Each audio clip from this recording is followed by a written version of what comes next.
Okay, Christian, we're about to use Firebase. Now, I know what it is, but maybe explain it for the people watching.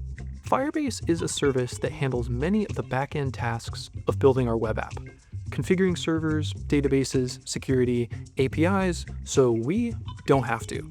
It's going to save a ton of time and headaches.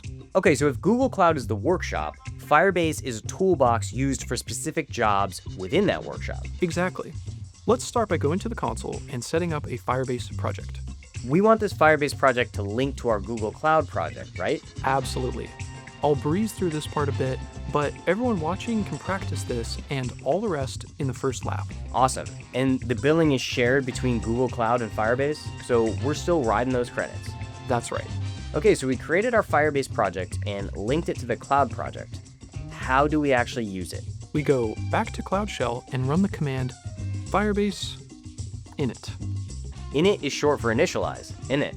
Using British slang now? And I picked up cricket too. Anyway, that's a cool graphic. It seems like it's working. Now we have to choose what features to set up. That's right. We use the arrows to go up and down and the spacebar to select. I'll select Firestore to store customer data, hosting to host our application, and storage to store pictures and invoices. We press enter to confirm, select use an existing project, then choose my customers. And there's an error. Uh-oh. No worries. Firebase searched for a database that doesn't exist yet. Luckily, this error gives us the link we need. Let's follow that URL and create a Firestore database. I'll use most of the default choices, but I'm starting in test mode, not production mode. So we don't have security issues right away. Bingo. Now let's initialize again. I'll redo everything I did before, and it worked. Okay, what is it asking now? Firebase has to set some things up. I'll press enter to accept the file names it suggests. I'll answer no to all yes/no questions, and people can learn more about why in our self-guided lessons. Our initialization is complete. Nice work. That was only a little bit boring. Thanks. Let's use the list command to learn what's in the My Customers folder now. Nice. That's all the stuff that Firebase just made? Yep. Now we're moving and grooving. Let's run Firebase deploy to turn this code into a website. What if you accidentally make a typo in the command? Great question. If I type Firebase deploy, for example, Cloud Shell just says, that's not a real command. No big deal. But we're about to get another error. Oh, come on, man. The reason is we haven't set up Firebase storage yet. But this is the beauty of Cloud Shell. It guides us in situations like this. Again, I'll follow the link and set it up. I'll stick with the no-cost location, but again, I'll start in test mode. You got those errors on purpose to create a learning opportunity, you sly goose. Guilty as charged. Okay, so now we can actually deploy? Yes, and now we don't get an error. But we have to grant Firebase an Identity Access Management, or IAM, role that allows it to do its thing. I'll type Y, and now it has successfully deployed. If I click on this hosting URL, we'll visit our new web app.